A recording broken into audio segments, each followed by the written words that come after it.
നമസ്കാരം.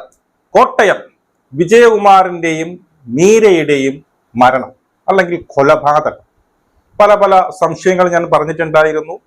ഞാൻ പറയുന്നതൊക്കെ എൻ്റെ സംശയങ്ങളാണ്. ഒരു സാധാരണ പൗരൻ എന്നുള്ള നിലയിൽ എനിക്ക് തോന്നുന്ന ഒരു ബുദ്ധിയിൽ തോന്നുന്ന സംശയങ്ങളാണ്. ഇന്നും ഞാൻ കുറെ സംശയങ്ങളല്ല, കുറച്ച് നിങ്ങൾക്ക് വിശ്വസിക്കുന്ന രീതിയിലുള്ള കുറച്ച് തെളിവുകൾ കൂടി ഞാൻ ഇതിനകത്ത് വെക്കുന്നുണ്ട്. അത് കേട്ടിട്ട് ഇനി നാളെ വന്ന് നീ അങ്ങനെയല്ലടാ പറഞ്ഞത്, ഇപ്പൊ എന്ത് ഇങ്ങനെയായി എന്നുള്ളതൊന്നും പറയുന്നവർ പറഞ്ഞു. എനിക്ക് തോന്നിയ സംശയങ്ങളാണ്, വളരെ ഫാക്ട് വെച്ചുള്ള സംശയങ്ങളാണ് ഞാൻ ഈ പറയാൻ പോകുന്നത്. ഇപ്പോൾ അമിതാണ് കൊലപാതകി. എല്ലാ തെളിവുകളും, കംപ്ലീറ്റ് തെളിവുകളും കിട്ടി. അമിത് വീട്ടിലോട്ട് പോകുന്ന CCTV ദൃശ്യങ്ങൾ, തിരിച്ച് കൊല നടത്തിയിട്ട് ഹാർഡ് ഡിസ്കുമായി പോകുന്ന CCTV ദൃശ്യങ്ങൾ കംപ്ലീറ്റ് കിട്ടിയ മോട്ടീവ് എന്താണെന്ന് മനസ്സിലായി, എല്ലാം കിട്ടി. ഈ പറയുന്ന ഗൗതമിന്റെ, ഇവരുടെ മകനായ ഗൗതമിന്റെ മരണവുമായി ഇതിന് ഏതൊരുവിധ ബന്ധവുമില്ല എന്നാണ് പോലീസ് പറഞ്ഞത്. അപ്പൊ പോലീസിന് അങ്ങനെ പറയാൻ പറ്റില്ല. കാരണം ഈ ഗൗതമിന്റെ മരണം അന്വേഷിച്ചതും ഈ പോലീസ് തന്നെയാണ്. അത് കൊലപാതകമല്ല, സ്വാഭാവികം ആത്മഹത്യയാണെന്ന് പറഞ്ഞതും ഈ പോലീസ് തന്നെയാണ്. അപ്പൊ ആ പോലീസിന് ഒരിക്കലും എന്ത് ചെയ്യാൻ പറ്റില്ല, മാറ്റി പറയാൻ പറ്റില്ലല്ലോ. പോലീസ് അന്നേ മറ്റവരുടെ കൂടെയാണ് നിന്നിരുന്നുവെങ്കിൽ, അതായത് കഴുത്തിൽ കത്തി 3 പ്രാവശ്യം കുത്തിക്കയറ്റി മരിച്ചയാള് ഇതൊരു സ്വാഭാവിക മരണമാണ്, ആത്മഹത്യയാണെന്ന് പറയുന്ന പോലീസിന് ഇതും പറഞ്ഞേ പറ്റുള്ളൂ. കാരണം ഇതിന് മറ്റു മരണവുമായിട്ട് ഇതിന് ബന്ധമുണ്ടെന്ന് പറഞ്ഞാൽ മറ്റത് കൊലയാണെന്ന് പറയണ്ടേ. അതവിടെ നിൽക്കട്ടെ. ഇന്ന് നമ്മുടെ കോട്ടയം SP ഒരു പത്രസമ്മേളനം കണ്ടു. അതിൽ SP പറഞ്ഞ കുറച്ച് കാര്യങ്ങൾ സത്യം പറഞ്ഞു കഴിഞ്ഞാൽ ഒന്നും ഒരിടത്തും ശരിയാകുന്നില്ല. പലയിടത്തും ചേർച്ചക്കുറവുണ്ട്, പലയിടത്തും ഇവർ പറയുന്നത് കള്ളമാണോ എന്ന് വളരെ ബലമായിട്ടുള്ള സംശയങ്ങളുണ്ട്. ഈ പറയുന്ന പോലീസുകാരും കൂടി ഇതിനകത്ത് ഇൻവോൾവ് ആണോ എന്നുള്ള സംശയം ബലപ്പെടുകയാണ്. നിങ്ങൾ അതിന് മുമ്പ് ഇത് ഞാൻ എന്തുകൊണ്ടെന്ന് ഞാൻ പറഞ്ഞിട്ട് ഓരോ കാര്യങ്ങളായിട്ട് പറഞ്ഞു തരാം. അതിന് മുമ്പ് നിങ്ങൾ ഇത് റിലേറ്റ് ചെയ്യണമെങ്കിൽ നിങ്ങൾ മായാവി എന്ന് പറയുന്ന ഒരു സിനിമ കണ്ടിരിക്കും. മായാവി സിനിമ കണ്ടിട്ടുണ്ട്. അതിനകത്ത് എന്താ സംഭവിച്ചത്? അതിനകത്ത് മമ്മൂട്ടിയെ ഹയർ ചെയ്യാണ്, ഒരു കൊല നടത്താൻ വേണ്ടിയിട്ട് ഹയർ ചെയ്യാണ്. അവിടെ ഒരു വക്കീലുണ്ട്. ആ വക്കീൽ പറയുന്നുണ്ട്, ആദ്യം മമ്മൂട്ടിയെ ഹയർ ചെയ്യുന്നു.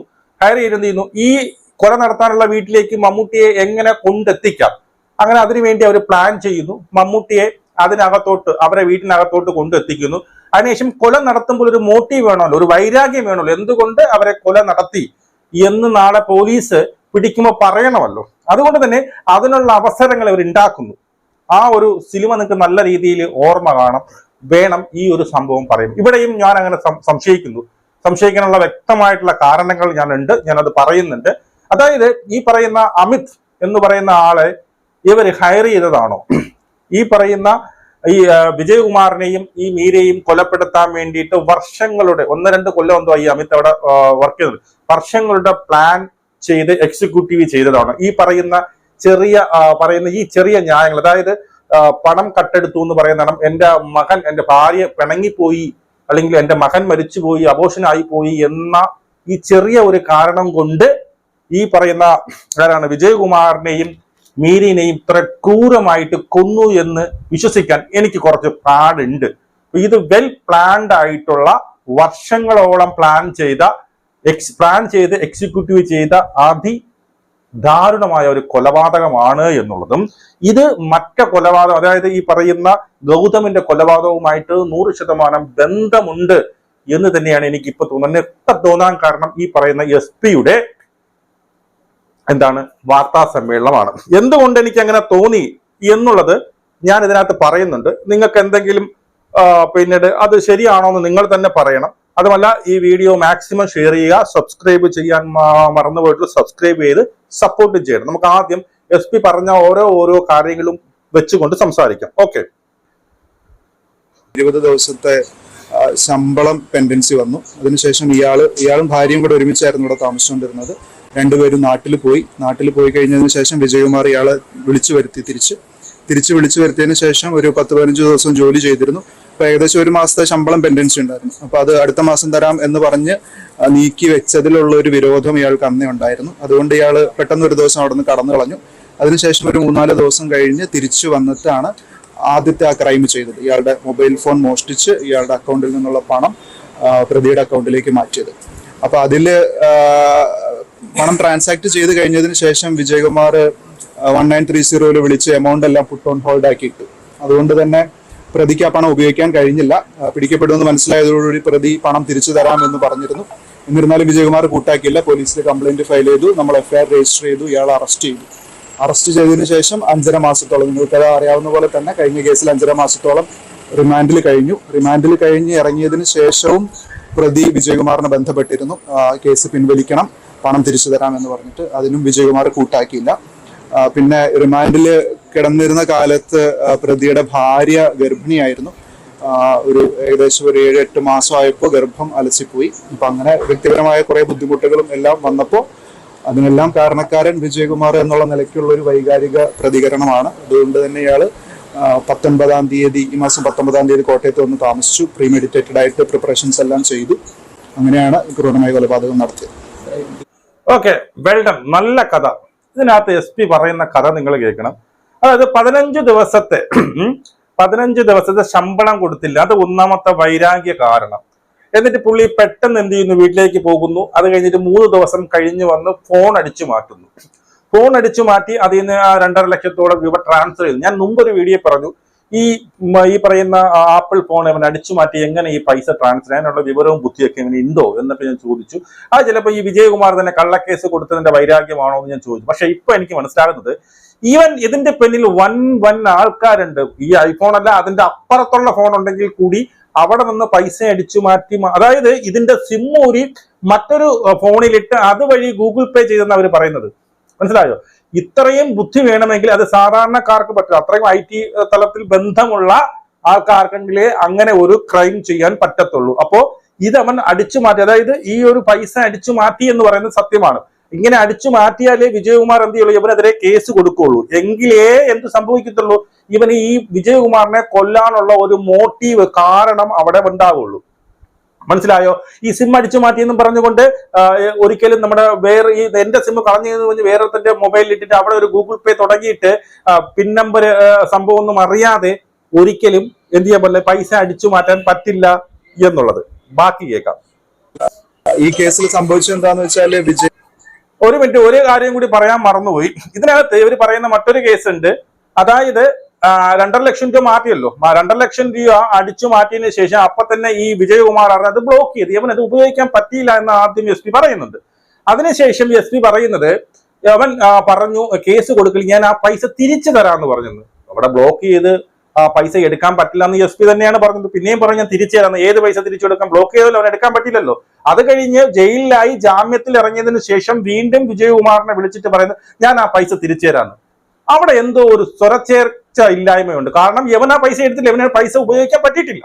ആണോ? അതാണല്ലോ SP പറഞ്ഞത്, ഇവൻ ആ പൈസ ഉപയോഗിക്കാൻ പറ്റില്ല, പിന്നെ എന്തിനാ പൈസ തിരിച്ചു കൊടുക്കണം? വേറെ ഏതാ? ഇവൻ എടുത്ത് ഉപയോഗിച്ചിട്ടുണ്ടെങ്കിൽ പൈസ തിരിച്ചു കൊടുക്കേണ്ട ആവശ്യമുള്ളൂ. അവിടെയും എനിക്ക് ഡൗട്ടുകളുണ്ട്. അടുത്തത്, വിജയകുമാറിന്റെ ലോഡ്ജിൽ വന്ന് ഇവര് കപ്പിളായിട്ട് കഴിഞ്ഞ വർഷം ഫെബ്രുവരിയിൽ താമസിച്ചു. അവർ കട്ടപ്പനയിൽ നിന്ന് കോട്ടയത്ത് വന്നിട്ട് ബാംഗ്ലൂർക്കുള്ള യാത്രാമധ്യയായിരുന്നു. ബാംഗ്ലൂർക്കുള്ള ടിക്കറ്റ് കിട്ടാത്തത് കൊണ്ടാണ് ഇയാളുടെ ലോഡ്ജിൽ താമസിച്ചത്. അപ്പോ ലോഡ്ജിൽ ഇവര് 2 പേര് താമസിക്കുന്നത് കണ്ട് വിജയകുമാർ അങ്ങോട്ട് ജോലി ഓഫർ ചെയ്താണ് ഇവരെ 2 പേരും ജോലിക്ക് എടുത്തത്. യാതൊരു വെരിഫിക്കേഷനും നടത്തിയിരുന്നില്ല. അടുത്ത കള്ളം, അടുത്ത ഒന്നാന്തരം ഒരു കള്ളമാണെന്ന് ഞാൻ മനസ്സിലാക്കി. കാരണം ഇവര് ഈ വിജയകുമാറിന്റെ ഈ എങ്ങനെയാണ് ഇവർ വേറൊരു ക്വസ്റ്റ്യൻ വരും, എങ്ങനെ ഇവര് ഈ പറയുന്ന അമിത്തും ഈ ഭാര്യയും ആരാണ് ഇൻട്രൊഡ്യൂസ് ചെയ്തത്? അത് കൃത്യമായിട്ട് പിടിച്ചെങ്ങനെ കേസ് തെളിയും. ആരാണ് ഇൻട്രൊഡ്യൂസ് ചെയ്തത് എന്നൊരു ക്വസ്റ്റ്യൻ വരും. അത് ആരുമല്ല ഇൻട്രൊഡ്യൂസ് ചെയ്തത്, ഈ പറയുന്ന വിജയകുമാർ തന്നെയാണ് ഇവരെ ജോലിക്ക് വെച്ചത് എന്ന് വരുത്തി തീർക്കാനുള്ള കള്ളക്കഥയാണ് ഇത്. കാരണം ഇത് കള്ളം എന്ന് പറയാൻ എനിക്ക് തോന്നാൻ കാരണം, ഈ വിജയകുമാറിന്റെ ലോഡ്ജ് അല്ലെങ്കിൽ പറയുന്ന ഹോട്ടൽ എന്ന് പറഞ്ഞാൽ അതൊരു ലക്ഷറി ഹോട്ടലാണ്. യവനെ പോലുള്ള ബംഗാളികൾ വന്ന് അവിടെ ഭാര്യയുമായിട്ട് താമസിക്കാനുള്ള ഒരു ചാൻസും ആദ്യം കാണുന്നില്ല. ഇത്രയും ലക്ഷറി ആയിട്ടുള്ള ഹോട്ടലിൽ ഈ ഭാര്യയും അവരുമായിട്ടൊന്ന് താമസിക്കും ഇല്ല. രണ്ടാമത്തെ കള്ളമായിട്ട് എനിക്ക് തോന്നിയത്, അവിടെ താമസിക്കാൻ വന്ന ഈ പറയുന്ന ഈ ബംഗാളിനെയും ഭാര്യയെയും വിജയകുമാർ നേരിട്ട് പോയി. മനസ്സിലാക്കണം, ഈ ഇത്രയും കോടികളുടെ ആസ്തിയുള്ള ഈ വിജയകുമാർ തന്റെ ഹോട്ടലിൽ താമസിക്കാൻ വന്ന ഒരു ബംഗാളിയുടെ റൂമിൽ നേരിട്ട് പോയി അവരെ ജോലിക്ക് വെച്ചു. Well done. ഏത് പൊട്ടനും വിശ്വസിക്കും. കാരണം ഇങ്ങനെയുള്ള ഇത് കേട്ടപ്പോഴാണ് എനിക്ക് ഡൗട്ട് തോന്നുന്നത്. മനസ്സിലായോ? നിങ്ങൾ തന്നെ ആലോചിച്ച് നോക്ക്, ആരെങ്കിലും അത് ചെയ്യൂ? ഒരു ബംഗാളി സ്വന്തം ഹോട്ടലില് കോടികളുടെ ആസ്തി, പിന്നീട് ഈ പറയുന്ന ഗൾഫിലും അല്ലെങ്കിൽ കേരളത്തിന് പല സ്ഥലങ്ങളിൽ പറഞ്ഞറിയിക്കാൻ പറ്റാത്ത ആസ്തിയുള്ള ഒരാൾ തന്റെ ഹോട്ടലിൽ താമസിക്കാൻ വന്ന ഈ 2 ബംഗാളികളുടെ റൂമിൽ നേരിട്ട് പോയി എന്റെ വീട്ടിൽ ജോലിക്ക് നിൽക്കൂ എന്ന് ചോദിച്ചു വന്ന്. അതിനർത്ഥം തന്നെ വേറെ ആരും പറഞ്ഞു വിട്ടില്ല, വിജയകുമാർ തന്നെയാണ് എടുത്തത്. ഇവിടെ ഞാൻ ഒരിക്കൽ കൂടി പറയുന്നു, ഇവനെ ആരാണ് അവിടെ ഇൻട്രൊഡ്യൂസ് ചെയ്തത്, എങ്ങനെയാണ് അവൻ അവിടെ കയറിയതെന്ന് അറിഞ്ഞു കഴിഞ്ഞാൽ ഇതിന്റെ പിന്നിൽ ആരെന്ന് മനസ്സിലാവും. അത് അറിയാൻ പാടില്ല, വേറെ ആരുമല്ല, വിജയകുമാർ തന്നെ എടുത്തത് എന്ന് വരുത്തി തീർക്കാൻ വേണ്ടിയിട്ടാണ് ഈ ഒരു കള്ളം പറയുന്നത്. അടുത്ത് ഇത്തരത്തിൽ എളുപ്പത്തിൽ ജാമ്യം കിട്ടുന്ന ചില സംഘങ്ങൾ പ്രവർത്തിക്കുന്നുണ്ടെന്ന് മനസ്സിലാകുന്നുണ്ട്. ഈ കൊലപാതകം ഒരുപക്ഷെ അത്തരത്തിലൊരു ഇടപെടൽ, ഒരു ജാമ്യം ലഭിച്ചിട്ടുമില്ലാത്ത 2 സ്ത്രീകളാണ് അമിത് റാങ്കിന് വേണ്ടിയിട്ട് ജാമ്യം നിന്നത്. അവരെ കുറിച്ചുള്ള വിവരങ്ങൾ ഞങ്ങൾ ശേഖരിക്കുന്നുണ്ട്. അതുപോലെ ഇത്തരത്തിലുള്ള എല്ലാ കേസുകളിലും ജാമ്യത്തിൽ ഇറങ്ങുന്ന പ്രതികളെ ആരാണ് ജാമ്യത്തിൽ എടുക്കുന്നത് എന്നുള്ളത് കൃത്യമായിട്ട് പരിശോധിക്കാനായിട്ട് നിർദ്ദേശം കൊടുത്തിട്ടുണ്ട്. അവർക്ക് കേസല്ല, അവര് എത്രയാണോ ജാമ്യത്തുക അത് കോടതി അടപ്പിക്കാൻ സാധ്യതയുണ്ട്. അപ്പൊ അതുകൊണ്ട് ഇത്തരത്തിൽ ജാമ്യം നിൽക്കുന്ന വ്യക്തികൾ അവർ ചെയ്യുന്ന പ്രവൃത്തിക്കുള്ള ഫലം അനുഭവിക്കേണ്ടി വരും. അപ്പൊ അത് കൃത്യമായിട്ട് എല്ലാവരും നോക്കിക്കണ്ട് പരിചയമുള്ളവർക്ക് വേണ്ടി മാത്രം ജാമ്യം നിൽക്കാൻ ശ്രദ്ധിക്കണം. ശരി, ഇവിടെ അടുത്തൊരു കേസ്, അടുത്ത കള്ളമെന്ന് ഞാൻ പറയുന്ന ഒരു കേസ്, ഈ SP മുമ്പൊരു ഈ പറയുന്ന ഒരു വാർത്താ സമ്മേളനം കൊടുത്തു. അതിനകത്ത് പറഞ്ഞു ഇവൻ ഇപ്പൊ മോട്ടീവായി, ഇവൻ എന്ത് ചെയ്തു, പിന്നീട് പൈസ കട്ടെടുത്തു, അതിന്റെ പേരിൽ ഇങ്ങനെ കേസ് കൊടുത്തു, ഇവൻ ജയിലിലായി. ഈ വെളിയിൽ ഇറങ്ങിയാലേ കൊല്ലാൻ പറ്റുള്ളൂ. അപ്പൊ ഇവൻ ആരെങ്കിലും ജാമ്യത്തിൽ എടുക്കണമല്ലോ. അപ്പൊ 2 സ്ത്രീകൾ വന്ന് ജാമ്യത്തിൽ എടുത്തു, ആരെന്നറിയത്തില്ല. ഏതോ 2 സ്ത്രീകൾ വന്ന് ഇവരെ ജാമ്യത്തിൽ, ഈ SP മുമ്പ് പറഞ്ഞത് ആ സ്ത്രീകൾ നിരന്തരം ഇങ്ങനെ ജാമ്യം എടുത്തു കൊടുക്കുന്ന ആളാണെന്നാണ്. ഇതിനകത്ത് പിന്നെ പറയുന്നുണ്ട് ഇവന് മാത്രമേ ജാമ്യം എടുത്തു കൊടുത്തായിട്ട് അറിയാവൂ, വേറെ ആർക്കും ജാമ്യം എടുത്തു കൊടുത്തായിട്ട് അറിയില്ലെന്ന്. അപ്പോ ഈ 2 സ്ത്രീകളെ വെച്ചതാര്, ഇവനെ ജാമ്യത്തിൽ ഇറക്കാൻ വേണ്ടിയിട്ട് ഈ 2 സ്ത്രീകളെ വെച്ചതാര് ചോദ്യമാണ്, കണ്ടുപിടിക്കണം. ബാക്കി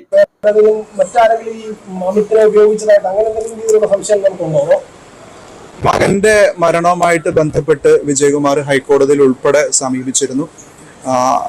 അതുമാത്രമല്ല, മകൻ മരിച്ച സമയത്തുള്ള പോലീസിന്റെ ഇൻവെസ്റ്റിഗേഷന്റെ സമയത്തോ ഒന്നും തന്നെ വിജയകുമാറിന് ശത്രുതയുള്ള ഒരു വ്യക്തിയെക്കുറിച്ചും യാതൊരുവിധ അറിവും പോലീസിന് ലഭ്യമായിരുന്നില്ല. അത് സബ് ഡിവിഷൻ മജിസ്ട്രേറ്റ് കോടതിയിലാണ് നമ്മൾ ചാർജ് സമർപ്പിച്ചത്. അസ്വാഭാവിക മരണത്തിന് കേസ് ഫയൽ ചെയ്തു ചാർജ് സമർപ്പിക്കുകയാണ് ചെയ്തത്. അതിനുശേഷവും കഴിഞ്ഞ മാസം കൂടി വിജയകുമാർ എന്നെ വന്ന് കണ്ടിരുന്നു. CBIക്ക് കേസ് ട്രാൻസ്ഫർ ചെയ്യാനുള്ള ഹൈക്കോടതിയുടെ ഉത്തരവിന്റെ അടിസ്ഥാനത്തിൽ CD ഫയൽ എത്രയും വേഗം കൈമാറണമെന്ന് എന്നോട് അഭ്യർത്ഥിക്കാനാണ് വിജയകുമാർ വന്നിരുന്നത്. അതിന്റെ അടിസ്ഥാനത്തിൽ കഴിഞ്ഞ മാസം തന്നെ നമ്മൾ CBIക്ക് CD ഫയൽ കൈമാറി. അപ്പോഴൊന്നും വേറൊരു ശത്രുതയെ പറ്റിയിട്ടോ അങ്ങനെ വൈരാഗ്യത്തെ പറ്റിയിട്ടോ ഒന്നും തന്നെ വിജയകുമാർ പറഞ്ഞിരുന്നില്ല. ഈ കേസിനും പഴയ മകന്റെ മരണവുമായിട്ട് ബന്ധപ്പെട്ട് യാതൊരുവിധ ബന്ധങ്ങളുമില്ല. ഈ കേസിന് മകന്റെ മരണവുമായി ബന്ധപ്പെട്ട ഈ പറയുന്ന ഏതോ ഒരു വിധ കണക്ഷനും ഇവരങ്ങനെ പറയുള്ളൂ. കാരണം മകന്റെ മരണം ആത്മഹത്യയായിട്ട് ചിത്രീകരിച്ചത് ഇവരാണല്ലോ, പിന്നെ ഇവർക്ക് അങ്ങനെ പറയാൻ പറ്റും ബന്ധമുണ്ടെന്ന്. അന്ന് തൊട്ടേ ഈ പോലീസുകാരൊക്കെ അതിൽ ഇൻവോൾവ് ആണെന്ന് ഞാൻ സംശയിക്കുന്നു. മനസ്സിലായോ?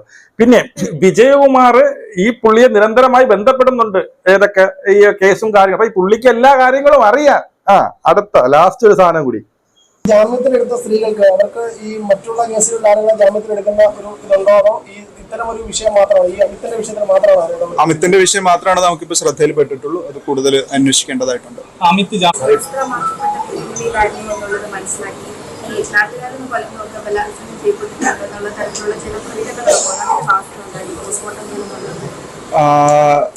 അവര് ഒരിക്കലും ഡെലിബറേറ്റ്ലി വിവസ്ത്രരാക്കപ്പെട്ട നിലയിലല്ല നമുക്ക് കണ്ടെത്തിയത്. രാത്രി കിടന്നുറങ്ങുന്ന ഇതിന്റെ ഇടയിൽ നടന്നൊരു കൃത്യം എന്നുള്ള നിലയ്ക്ക് വസ്ത്രം മാറി കിടന്നിരുന്നു, അത് സത്യമാണ്. അതുപോലെ പോസ്റ്റ്മോർട്ടം റിപ്പോർട്ടിൽ ഉൾപ്പെടെ ഒരു സെക്ഷൽ അസോൾട്ടിന്റെ യാതൊരു ലക്ഷണങ്ങളും ഇല്ല. വ്യക്തിവൈരാഗ്യം കൊണ്ട് ചെയ്തൊരു കൊല മാത്രമാണ്. ഓക്കെ, വൈരാഗ്യം കൊണ്ട് ചെയ്ത ഒരു കൊല മാത്രമാണെന്ന് ആവർത്തിച്ച് പറഞ്ഞു. തുടക്കം മുതൽ പറയാണ് ഇത് മറ്റൊന്നും അല്ല, ഇത് വ്യക്തിവൈരാഗ്യമാണെന്ന്. അതായത് ഡ്രസ്സ് മാറി കിടക്കണ കേസ് പറഞ്ഞു. ഇപ്പൊ ഇവര് പറയുന്നത് ഉറങ്ങി കിടന്നപ്പോ വന്ന് വെട്ടിക്കൊന്നാ പറയുന്നത്. ദൃക്സാക്ഷികൾ 2 പേരുണ്ട്. 2 പേരും പറയുന്നുണ്ട് 2 പേർക്കും ഒരു തുണി പോലും ഇല്ലായിരുന്നു. ഒരാള് സിറ്റൗട്ടിലും മറ്റേ ആള് ഈ മീര എന്ന് പറയുന്ന സ്ത്രീ എന്ത് ചെയ്തു ഈ പറയുന്ന റൂമിലുമാണ് കിടന്നിരുന്നത്. മനസ്സിലായോ? ഇപ്പൊ ഇവര് പറയുന്നത് എന്താണ്, ഉറങ്ങിക്കിടന്നപ്പോഴാണ് കൊന്നത്, തുണി മാറിക്കുന്നത് സ്വാഭാവികമായിട്ട് ഒരൊറ്റ തുണി ഇല്ല എന്ന് പറയുന്നത്. അവരെ തുണി ഇല്ലാതെയാണ് കിടന്നുറങ്ങുന്നത് ആണോ? അവർ ഈ പറയുന്ന ഇത്രയും വയസ്സായ സ്ത്രീ ഉറങ്ങുമ്പോൾ മുഖ്യവാറും ഒരു നൈറ്റി വല്ലതും ആയിരിക്കും ഇടുന്നത്. അതെങ്ങനെയാണ് സ്വാഭാവികമായിട്ട് മാറുന്നത്? ഇൻ കേസ് സാരി ആയിക്കോട്ടെ, അതെങ്ങനെയാണ് സ്വാഭാവികമായിട്ട് മാറുന്നത്? എനിക്ക് മനസ്സിലാവുന്നില്ല. ഒരു അടിപ്പാവാട് അല്ലെങ്കിൽ ഈ പറയുന്ന അടിവസ്ത്രമാണ് ഇട്ടിരുന്നെങ്കിൽ ഒരിക്കലും തുണി ഇല്ലാതെ കിടന്നെന്ന് പറയുന്നത്. അടിവസ്ത്രവും കൂടി ഇല്ലായിരുന്നു എന്ന് ഓർക്കണം. ഒരു അടിവസ്ത്രവും കൂടി ഇല്ലാതെയാണ് ഇവർ ഈ ജഡങ്ങൾ കണ്ടെത്തിയത്. എന്നിട്ട് ഇവരിപ്പോ പറയുന്നു അത് സ്വാഭാവികമായിട്ട് മാറിയതെന്ന് സത്യം പറയാലോ, എന്റെ ഈ കേൾക്കുന്ന പ്രേക്ഷകരെ, ഇതൊരു വെൽ പ്ലാൻഡ് മർഡറാണ്. വർഷങ്ങളോളം പ്ലാൻ ചെയ്ത് നടത്തിയ മർഡർ. ഞാൻ പറഞ്ഞ മായാവി കഥ മാത്രം, ആ മായാവി സിനിമയിലെ കഥ മാത്രം നിങ്ങൾ മനസ്സിൽ വെച്ചിരുന്നാൽ അത് വെൽ പ്ലാൻഡ് ആയിട്ടുള്ള മർഡറാണ്. അതിന് യമനെ ഹയർ ചെയ്തതാണ്. ഈ പറയുന്ന ആരെയാണ്, നമ്മുടെ ഈ ആസാമിയെ ഹയർ ചെയ്തു. അവനാണ് ഇത് വന്ന് കൊന്നത്. ഇനി അവന്റെ കൂടെ ആരൊക്കെ ഉണ്ടായിരുന്നു എന്ന്, ഇവൻ വരുന്നുണ്ട് പോകുന്നുണ്ട്, ഇത് മതിയല്ലോ. ഇനി ഈ കൊലയ്ക്ക് മറ്റാരെങ്കിലും സഹായിച്ചോ എന്നറിയണമെങ്കിൽ എന്ത് കിട്ടണം? ഈ പറയുന്ന CCTV ദൃശ്യങ്ങൾ കിട്ടണം. CCTV ദൃശ്യങ്ങൾ ഇനി കിട്ടത്തില്ല. കാരണം വെള്ളത്തിൽ വീണ് അടിച്ചു പോയെന്ന് പറയും. നിങ്ങൾ നോക്കിക്കോ, ഈ CCTV ദൃശ്യം, ഇതെന്തുകൊണ്ടാണ് ആ CCTV ദൃശ്യങ്ങൾ എടുത്തുകൊണ്ട് പോയത്, എന്തുകൊണ്ടാണ് മൊബൈൽ എടുത്തുകൊണ്ട് പോയത്? അതിന് ആ വീട്ടിനകത്ത് ആരൊക്കെ വന്നു എന്ന് അറിയണമെങ്കിൽ ആ CCTV ദൃശ്യം വേണം. ഇതിപ്പോ എന്താ, നമ്മളെല്ലാം കണ്ടു, അകത്ത് വരുന്നു, പിന്നീട് കൊല്ലുന്നു, അതിനുശേഷം കൊണ്ടുപോകുന്നു, എല്ലാം ഉണ്ട്. എന്ത് ചെയ്തു? ഈ പിടിക്കാൻ വേണ്ടിയിട്ട് എന്ത് ചെയ്യുന്നുണ്ട്, പിന്നെ ടിക്കറ്റ് വരെ ഇട്ട് കൊടുത്തു. ഞാനാണെന്ന് അറിയാൻ വേണ്ടി ടിക്കറ്റ് വരെ ഇട്ട് കൊടുത്ത്. അപ്പോ ഈ വീട്ടിനകത്ത് അമിത്തിനെ സഹായിക്കാൻ വേണ്ടിയിട്ട് ആരൊക്കെ ഉണ്ടായിരുന്നു. ഇത്രയും പിന്നീട് തടിയന്മാരായ, ഇത്രയും ആരോഗ്യ ദൃഢനായ ഈ പുള്ളിയൊക്കെ ഇങ്ങനെ ഇരിക്കുന്ന ഈ ചെറുക്കൻ കൊല്ലണമെങ്കിൽ അവന് എന്തൊരു സഹായികൾ ഉണ്ടായിരുന്നു. മനസ്സിലായോ? ആ സഹായികൾ ആരെന്ന് അറിയാതിരിക്കാൻ വേണ്ടിയിട്ടാണ് ഈ പറയുന്ന ഈ ഹാർഡ് ഡിസ്കും ഈ CCTV ദൃശ്യങ്ങളും മൊബൈലൊക്കെ നശിപ്പിച്ചത്. മനസ്സിലായോ? നിങ്ങളൊന്ന് ആലോചിച്ച് നോക്കൂ. ഞാൻ പറയുന്നത് എന്തെങ്കിലും സത്യം അല്ലെങ്കിൽ എന്തെങ്കിലും ഒരു ലോജിക്ക് ഉണ്ടെങ്കിൽ നിങ്ങളത് പറയുക. മാക്സിമം ഷെയർ ചെയ്യുക, സപ്പോർട്ട് ചെയ്യുക. ജയ് ഹിന്ദ്.